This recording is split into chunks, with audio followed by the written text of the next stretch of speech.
24 big breaking. കൊച്ചിയിൽ ഒരു കെട്ടിടത്തിന്റെ വിലാസത്തിൽ തദ്ദേശ തെരഞ്ഞെടുപ്പിനായി വോട്ടർ പട്ടികയിൽ ചേർത്തത് 83 അതിഥി തൊഴിലാളികളെ. ഇതിനോട് ചേർന്നുള്ള വീടിന്റെ വിലാസത്തിൽ കഴിഞ്ഞ ലോക്സഭാ തെരഞ്ഞെടുപ്പിൽ വോട്ട് ചെയ്ത 36 അതിഥി തൊഴിലാളികളാണ്. കൊച്ചി കോർപ്പറേഷനിലെ മുണ്ടംവേലിയിലാണിത്. കള്ളവോട്ട് ചേർത്തതിന്റെ തെളിവുകൾ 24-ന് കിട്ടി. നിതിൻ അംബുജൻ വിവരങ്ങൾ വെച്ചു. നിതിൻ, ഇവിടുന്ന് മറ്റു ജില്ലകളിൽ നിന്ന് ഇങ്ങോട്ടേക്ക് കൊണ്ടുവന്ന തൃശ്ശൂരേക്കും ആലത്തൂരിലെയും തിരുവനന്തപുരത്തെയും കൊണ്ടുപോയി വോട്ട് ചേർക്കുന്നതിന്റെ വിവരങ്ങൾ നമ്മൾ കാണുന്നുണ്ട്. ഇതല്ലാതെ അതിഥി തൊഴിലാളികൾ അവർക്ക് വോട്ട് ചെയ്യരുതെന്ന് പറയുന്നത് ശരിയല്ല, പക്ഷേ അവരെയും വ്യാപകമായി ഇത്തരത്തിൽ ചേർക്കുന്നുണ്ട്. അത് അവർ തന്നെ വോട്ട് ചെയ്യുന്നുണ്ടോ എന്നൊക്കെ തെളിവുണ്ടോ നമുക്ക് നിതിൻ?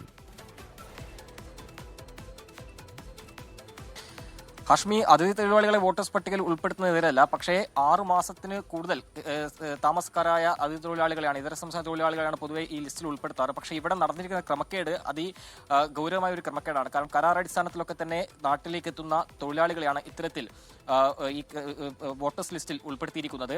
പ്രത്യേകിച്ചും തദ്ദേശ തെരഞ്ഞെടുപ്പ് വരാനിരിക്കുകയാണ്. വോട്ടേഴ്സ് ലിസ്റ്റിൽ ഇപ്പോൾ അതിൽ ആളുകളെ ഉൾപ്പെടുത്തുന്നുണ്ട്. അങ്ങനെയാണ് ഇതര സംസ്ഥാന തൊഴിലാളികൾ ഈ വോട്ടേഴ്സ് ലിസ്റ്റിലൊക്കെ തന്നെ ഉൾപ്പെട്ടിരിക്കുന്നത്. വ്യാപകമായ ക്രമക്കേട് നടന്നുവെന്നാണ് പൊതുവെ ഉയർന്നിരിക്കുന്ന പരാതി. ഇതിൽ ക്രമക്കേട് പ്രധാനമായും നടന്നിരിക്കുന്നത് മുണ്ടംവേലി അടക്കമുള്ള സ്ഥലങ്ങളിലാണ്. കൊച്ചിയിൽ ഇതര സംസ്ഥാന തൊഴിലാളികൾ തിങ്ങിപ്പാർക്കുന്ന ഒരു സ്ഥലമാണ് മുണ്ടംവേലി. ഈ മുണ്ടംവേലിയിലാണ് ഇപ്പോൾ ഈ ക്രമക്കേട് നടന്നുവെന്ന പരാതി ഇപ്പോൾ ഉയർന്നിരിക്കുന്നത്. നേരത്തെ സൂചിപ്പിച്ചപ്പോൾ തന്നെ ഒരു വീട്ടുപേരിൽ 34 പേരൊക്കെ തന്നെ ഈ വോട്ടേഴ്സ് ലിസ്റ്റിൽ ഉൾപ്പെട്ടിട്ടുണ്ട്. മാത്രമല്ല 400 സ്ക്വയർ ഫീറ്റ് ഉള്ള കെട്ടിടത്തിൽ 83 ഇതര സംസ്ഥാന തൊഴിലാളികളാണ് ഈ പട്ടികയിൽ ഉൾപ്പെടുത്തിയിരിക്കുന്നത്. കഴിഞ്ഞ പാർലമെന്റ് തെരഞ്ഞെടുപ്പിൽ വീട്ടുടമ വിദേശത്ത് കഴിയവേ ഈ വീട്ടു നമ്പറിൽ നിന്ന് വോട്ട് രേഖപ്പെടുത്തത് 36 ഇതര സംസ്ഥാന തൊഴിലാളികളാണ്. അങ്ങനെ വ്യാപകമായി ക്രമക്കേട് നടന്നിട്ടുണ്ട്. അതോടൊപ്പം തന്നെ ഈ പ്രദേശത്തുള്ള ആളുകൾ, പ്രത്യേകിച്ചും ഈ പ്രാദേശികമായ ആളുകളൊക്കെ തന്നെ ഈ വോട്ടേഴ്സ് ലിസ്റ്റിലുള്ള ആളുകളെ അന്വേഷിച്ച് പോയിരുന്നു. പക്ഷേ ഇവരെ കണ്ടെത്താൻ ഇതുവരെ കഴിഞ്ഞിട്ടില്ല. ഈ വീട്ടു നമ്പറിൽ അന്വേഷിച്ചപ്പോൾ ആ വീട്ടു നമ്പറിൽ മാത്രം ഏതാണ്ട് 83 പേരൊക്കെ തന്നെ ഈ വോട്ടേഴ്സ് ലിസ്റ്റിൽ ഉൾപ്പെട്ടു എന്ന പരാതിയാണ് ഉയർന്നിരിക്കുന്നത്. ഇതുമായി ബന്ധപ്പെട്ട് പരാതി ഇതിനും തന്നെ ഉദ്യോഗസ്ഥർക്ക് നൽകിയിട്ടുണ്ട്. പക്ഷേ ഇപ്പോൾ ഒരു കൃത്യമായ വിവരം അല്ലെങ്കിൽ ഒരു അന്വേഷണമോ ഇതിന്റെ ഈ പരാതിയുടെ അടിസ്ഥാനത്തിൽ നടന്നിട്ടില്ല എന്ന പരാതിയാണ് ഉയർന്നിരിക്കുന്നത്. എന്തായാലും വ്യാപകമായ ഒരു വോട്ട് ചേർക്കൽ, പ്രത്യേകിച്ചും ഇതര സംസ്ഥാന തൊഴിലാളികളെ ഇതിലേക്ക് ഉൾപ്പെടുത്തി ഈ ലോക്സഭാ തെരഞ്ഞെടുപ്പിന് സമാനമായി തന്നെ പ്രത്യേകിച്ചും ഈ തദ്ദേശ തെരഞ്ഞെടുപ്പിൽ ഇത്തരത്തിൽ വ്യാപകമായി ക്രമക്കേട് നടന്നു എന്ന പരാതിയാണ് ഉയർന്നിരിക്കുന്നത്. എന്തായാലും ഒരു അന്വേഷണം നടത്തിയപ്പോൾ നേരത്തെ സൂചിപ്പിച്ചു, മുണ്ടംവേലി മാത്രമല്ല പല സ്ഥലങ്ങൾ, ഐലൻഡ് അടക്കമുള്ള സ്ഥലങ്ങളിലും ഇത്തരത്തിൽ ഇതര സംസ്ഥാന തൊഴിലാളികൾ ഇങ്ങനെ ഈ വോട്ടേഴ്സ് ലിസ്റ്റിൽ കയറിക്കൂടിയിട്ടുണ്ട്. ഇവരെ നാട്ടുകാരടക്കം അന്വേഷിച്ചപ്പോൾ ഇത് കൃത്യമായ ഒരു വിവരമോ അല്ലെങ്കിൽ ഈ വീട്ടു നമ്പറിൽ ഇവരെ കണ്ടെത്താനോ കഴിയാത്ത സാഹചര്യമാണുള്ളത്. ഇതെങ്ങനെ ഈ ഒരു വോട്ടേഴ്സ് ലിസ്റ്റിൽ ഉൾപ്പെട്ടു എന്ന ഒരു ആശങ്കയിലും അതോടൊപ്പം തന്നെ ഒരു അന്വേഷണത്തിലുമാണ് ഇപ്പോൾ പ്രദേശത്തെയും അതോടൊപ്പം തന്നെ പ്രാദേശിക ആശങ്ക വർദ്ധിക്കാൻ പോകുന്നു. ആശങ്ക വർദ്ധിക്കാൻ പോകുന്നതിന് പറയാനുള്ള കാരണം, അവിടെ ബീഹാറിൽ SIR നടപ്പിലാക്കുന്നതിന്റെ ഭാഗമായി അവിടെയുള്ള ബീഹാറിന് പുറത്തേക്ക് തൊഴിൽ തേടി പോയവരെ കൂട്ടത്തോടെ വോട്ടർ പട്ടികയിൽ നിന്ന് പുറത്താക്കി.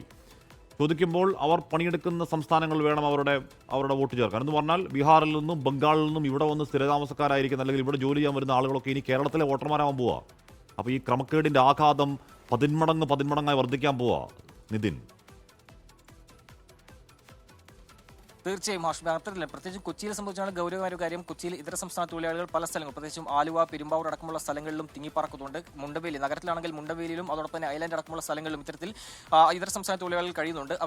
അവർക്ക് വേണ്ടി ഇത്തരത്തിൽ വോട്ട് രേഖപ്പെടുത്തുന്നതിലെ പട്ടികയിൽ വ്യാപക ക്രമക്കേട്, പ്രത്യേകിച്ചും ഒരു നമ്പറിലെല്ലാം തന്നെ 83 പേരൊക്കെ ആ പട്ടികയിൽ കയറിക്കൂടി എന്ന് പറയുമ്പോൾ സ്വാഭാവികമായിട്ടും ഒരു ക്രമക്കേട് നടന്നു എന്ന ഒരു പരാതി തന്നെയാണ് ഉയർന്നിരിക്കുന്നത്. നേരത്തെ സൂചിപ്പിച്ചു, ആ നമ്പറിലോ അല്ലെങ്കിൽ ആളുടെ അഡ്രസ്സിലോ പോയപ്പോൾ അന്വേഷിച്ചു പോയപ്പോൾ അത്തരം ആളുകളോ അല്ലെങ്കിൽ ഈ ഒരു 83 പേരൊക്കെ തന്നെ ചേർത്തിരിക്കുന്നത്. ഏതാണ്ട് 400 സ്ക്വയർ ഫീറ്റ് ഉള്ള ഈ കെട്ടിടത്തിലാണ് ഈ 83 പേരൊക്കെ തന്നെ വോട്ടർ പട്ടികയിൽ ഉൾപ്പെടുത്തിയിരിക്കുന്നത്. ഒരേ നമ്പറിൽ തന്നെയാണ് ഈ ആളുകളൊക്കെ തന്നെ ഉൾപ്പെട്ടിരിക്കുന്നത്. അത് തന്നെയാണ് ഈ ഒരു അന്വേഷണം അതോടൊപ്പം തന്നെ ഈ പ്രാദേശിക പാർട്ടി നേതാക്കൾ തന്നെ ഈ വളരെ ഗൗരവകരമായിട്ട് ഒരു പരാതിയുമായി ഇപ്പോൾ മുന്നോട്ട് പോയിരിക്കുന്നത്. എന്തായാലും ഈ കൊച്ചി കോർപ്പറേഷനിലെ മുണ്ടംവേലി ഡിവിഷനിലാണ് ഇപ്പോൾ വ്യാപക ക്രമക്കേട് നടന്നിരിക്കുന്നത്. ഇത് ബീഹാറിലെ SIR പരിഷ്കരണത്തിൽ ഈ പറയുന്ന ആധാർ കാർഡ്, നമ്മൾ ഏറെ പവിത്രമായി കാണുന്ന അല്ലെങ്കിൽ എല്ലാവരും ചേരണമെന്ന് പറയുന്ന ആധാർ കാർഡ് അവിടെ സ്വീകാര്യമല്ല. അവിടെ നമ്മുടെ ഈ വോട്ടർ ID അവിടെ സ്വീകാര്യമല്ല. നമ്മളിപ്പോൾ റേഷൻ കാർഡ് എല്ലാത്തിൻ്റെയും ആധാർ രേഖ നമ്മൾ കാണുന്ന ഇപ്പോൾ റേഷൻ കാർഡ് അവിടെ സ്വീകാര്യമല്ല. ഇതൊക്കെ നമ്മുടെ ആധാര രേഖകളായി സർക്കാർ തന്നെ പറഞ്ഞതാണ്. അതൊന്നും അവിടെ സ്വീകാര്യമല്ല, വിശ്വസിക്കാൻ പറ്റത്തില്ലെന്നാണ് പറയുന്നത്. ആ വിമർശനം ഒന്ന്. രണ്ടാമത്തെ വിമർശനം ഇതാണ്, അവിടെ നിന്ന് പോയി ഇപ്പോൾ ബീഹാറിൽ നിന്ന് കേരളത്തിലേക്ക് വന്ന ആൾ ബീഹാറിലെ വോട്ടർമാരല്ല, അവർ വോട്ടർമാർ അവിടെ കേരളത്തിലാണ്. ഇനി ബംഗാളിൽ SIR നടപ്പാക്കുമ്പോൾ എന്താ സംഭവിക്കുക? ബംഗാളിൽ നിന്ന് ഇങ്ങോട്ടേക്ക് വരുന്ന വോട്ടർമാരൊക്കെ അവിടുത്തെ വോട്ടർമാരല്ല, കേരളത്തിലെ വോട്ടർമാരാണ്. പെരുമ്പാവൂരൊക്കെ എത്ര പേര് അവിടെ ഉള്ളതെന്നറിയോ? അപ്പോൾ അവർ കേരളത്തിലെ വോട്ടർമാരായാൽ അവർ തീരുമാനിക്കും ഇവിടെ ആര് ജയിക്കണമെന്നുള്ള കാര്യം. ബംഗാളിനോട് കുറച്ച് ബഹുമാനമാവാം.